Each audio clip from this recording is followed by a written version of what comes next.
Намын шинжлэлийн хүрээнд хийж буй ардчилсан намын бүсийн чуулга Монгол орноо нар зөв тойрон 5 бүсэд зохион байгуулагдаад байна. Бүсийн чуулганд намын 6,000 гаруй гишүүд дэмжигчид оролцож намын шинжлэлийн үйл хэргийг дэмжсэн юм а. Мөн намын дэргэдэх байгууллагууд болох ардчилсан оюутны холбоо, ардчилсан залуучуудын холбоо, ардчилсан эмэгтэйчүүдийн холбоо, ардчилсан ахмадын холбоод бүсийн чуулга уулзалтуудад гишүүдийнхээ дуу хоолой болон идэвхтэй оролцсон юм а. Тухайлбал ардчилсан залуучуудын холбоо хангаан бүсийн чуулганы үеэр өргөтгсөн хуралдаанаа зохион байгуулж залуус тулгамдж буй асуудлаа хэлэлцсэн бол ардчилсан оюутны холбооноос оюутан залуусын өмнө тулгамдж буй сургалтын төлбөртэй холбогдох асуудлыг хөндөж хэлэлцэж байлаа. За өнөөдөр Ардсан намын хангаан бүсийн чуулган зохион байгуулагдаж байна. Энэхүү чуулган маань 2018 он зохион байгуулагдж байгаа ээлжид 3 дахь бүсийн чуулган болж байгаа. Ялангуяа хангаан бүсийн чуулганд оюутан залуучуудын оролцоо бол нэлээд өндөр байгааг онцолж хэлэх нь зүйтэй гэж бодож байна. Жилээс жилд улсын хурлын сонгуульд, ерөнхийлөгчийн сонгуульд оролцож буй оюутан залуучуудын эдийн хөрөөл бол маш буурсаар байгаа. Ялангуяа өнөөдрийн хангаан бүсийн чуулганыг онцолж хэлэхэд оюутан залуучуудын 2020 онд болох улсын хурлын сонгуульд оролцох оролцоо идэх бол нэлээд нэмэгдсэн гэж дүгнж хэлж болохоор байна. Ялангуяа өнөөдөр Монгол Ардын нам засгийн эрх барьж байгаа. Оюутан залуучуудад чиглэсэн сургалт, боловсрол, тэдний төлөө одоо нийгмийн асуудлыг шийдсэн бүх зүйлүүдийг Монгол Ардын нам бол зогсоосон. Үүний эсрэг өнөөдөр оюутан залуучууд өөрсдийн дуу хоолойгоо өнөөдрийн хилцүүлгээр бол баггүй хүргэж байна. Ялангуяа жилээс жилд буурж байгаа энэ улсын хурлын сонгуул, ерөнхийлөгчийн сонгуул буурж байгаа оюутан залуучуудын эдвхийг хэрхэн сайжруулах вэ? Оюутан залуучуудын хөгжлийн төлөө цаашид юу хийх вэ гэсэн өөрсдийн бодлоо уралдуулсан сайхан чуулган болж байна гэж онцолж хэлмээр байна. Өнөөдөр хангаан бүсийн чуулган дээр оюутан залуучуудын төлөөллийн ярьж байгаа нэг том сэдэв бол Монгол улсад өнөөдөр 96 ихтэй сургууль болгон сургалтын төлбөрөө үндэслэлгүй байдлаар нэмсэн асуудлыг маш олон оюутан залуучууд ярьж байна.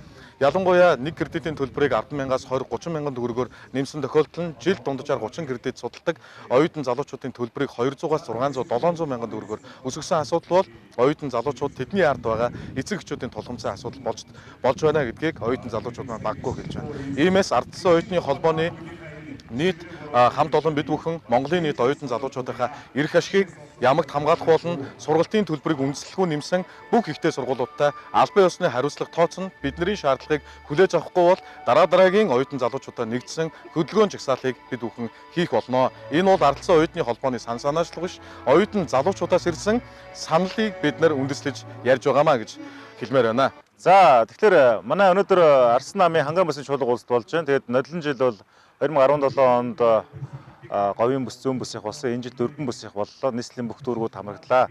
Тэгэхээр залуучуудын оролцоо бол маш өндөр байгаа. Нийгэмд маань бол одоо 3 сая гаруй иргэдийн бол одоо дийлэнх нь бол одоо залуучууд байгаа. Хамгийн гол зүйл бол 2010 оноос 2030 оны хоорондох энэ 20 жилийн хугацаанд бол хүн амын статистикийн цонх үе гэж явж байгаа. Одоо шинжлэх ухаанаар бол залуучууд нийгэмд идэвхтэй оролцох юм үе байгаа. Тийм учраас залуучуудын хувьд бол зөвхөн одоо улс төрийн нам гэлтгүүгээр нийгэмдээ идэвхтэй байхыг бол бид нар шаардж байгаа. Тийм ээ, цаг үе маань шаардж байгаа. Тэр Ардсан намын гишүүн байснараа ямар ялгаатай вэ гэхээр тодорхой хэмжээнд бол бас бодлого боловсруулах, шийдвэр гаргах төвшөнд энэ залуучуудынхаа эрх ашигыг хамгаалахад залуучууд бас өөрсдийн дуу хоолойтой оролцно гэсэн тийм л одоо онцлогтой бол байгаа. Үзэл баримтлалын төсөл төр ч гэсэн бас залуучууд манаас хамтарч ажиллаа. Ер нь бол сүүлийн 20 хэдэн жилийн туршид манай Монголын залуучууд олон газар сурч мэдлэг боловсрол эзэмшсэн байна. За Ахмад үе маань, дунд үе маань, эмэгтэйчүүд, залуучууд маань хамтраад энэ одоо бодлогын бичиг баримтан дээр бол сүүлийн 2 жил орчмын хугацаанд суусан. Тэгээ өнөөдөр энэ хангаан бүсийн чуулган дээр яг одоо эцэслэн танилцуулсан байгаа. Тэгээд Ардсан намын үзэл баримтлал бол одоо энэ жилдээ 2018 онд бараг багтаад их хурлаар батлагдах түвшинд байгаа. Тэр энэ үзэл баримтлал яагаад ингэж чухал, яагаад хүмүүсийн оролцоо чухал юм бэ гэхээр бид нар бол зөвхөн ингээд намын бодлогын бичиг баримт хийж байгаа юм бол биш юм аа. Энэ нам гэдэг бол одоо институт байх ёстой, урт хугацааны бодлого суурилсан зөв төлөвшөлттэй байх ёстой. За энэхийн тулд бол юунаас хизээч гаждаггүй юм бодлогын бичиг баримттай байх ёстой. Энэ бодлогын бичиг баримт маань хожим нь одоо улсын хурлын болон шашаатны сонгуулиудад оролцох намын мөрийн хөтөлбөр болдог. Тийм учраас бодлогын бичиг баримтаас мөрийн хөтөлбөр гарна. Сонгуульд ялт байгуулсан нам бол тэр мөрийн хөтөлбөрөө улс орны хөгжлийн төлөө хэрэгжүүлдэг учраас маш чухал юм аа. Тийм учраас зүгээр одоо намын одоо үзэл баримтлал гэж одоо анзаарахгүй өнгөрч болохгүй. Энэ бол улс орны хөгжил цэцгэлтэй бодлогын хувьд бол хүн холбоотой юм аа. Мөн ардчилсан эмэгтэйчүүдийн холбооноос эмэгтэйчүүдийн манлайлал, түүний ач холбогдол сургалтыг зохион байгуулах замаар намын удирдлагуудад өөрсдийн дуу хоолойгоо хүргэсэн юм а.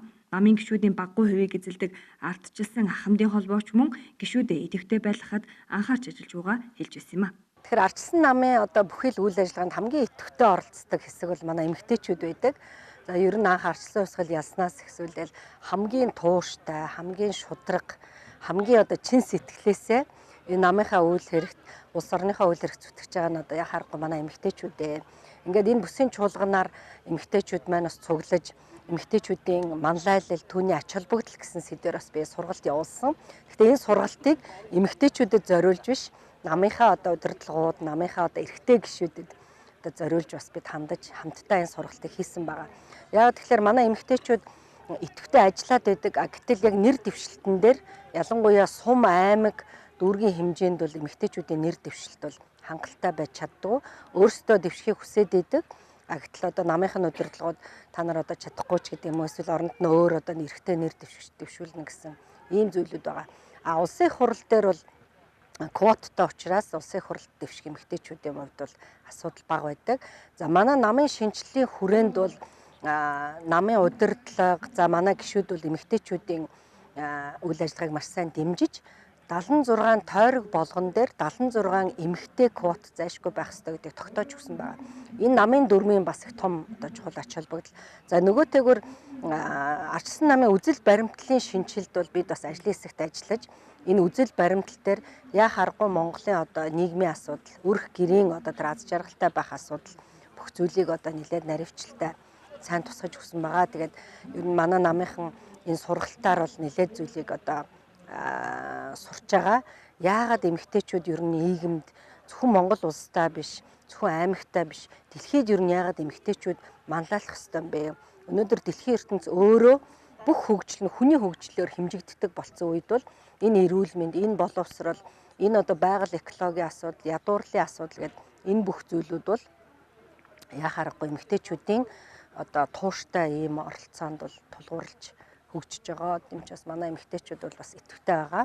Ингээд энэ чуулганы үеэр сургалтууд явагдаж байна. Мөн одоо янз бүрийн тэмцээн уралдаан, хоорондоо санал солилцох ийм ажлууд бол нөлөөллийн ажлууд бас нэлээд хийгдэж байгаа.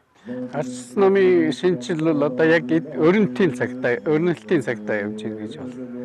Тэгээд энэ бүсийн чуулганууд зохион байгуулж байгаа явдал бол шинжлэлийнхаа бодлогыг гишүүдэд хүргэх энэ гол зорилгыг агуулж байгаа.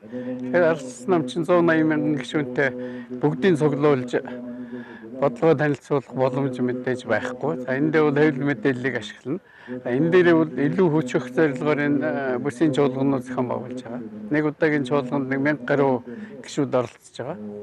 Энд оролцож байгаа энэ 1000 гаруй гишүүн бол эндээс сонсож мэдсэн зүйлээ бусад гишүүдэд очиж түгээх ийм л үндсэн зорилготой. Тэгэхээр нэг гишүүн очиод нэг 10 гишүүнд энэ бодлого шинжилгээнийхаа зорилгыг танилцуулах юм бол ингээд энэ өргөжөд явна гэсэн үг. Энэ 5 удаагийн бүсийн чуулганд чинь ингээд 6000 гаруй гишүүн оролцож байна шүү дээ. Тэгээд бид нэг 10 хүнд танилцууллаа гэхэд 60,000 болно.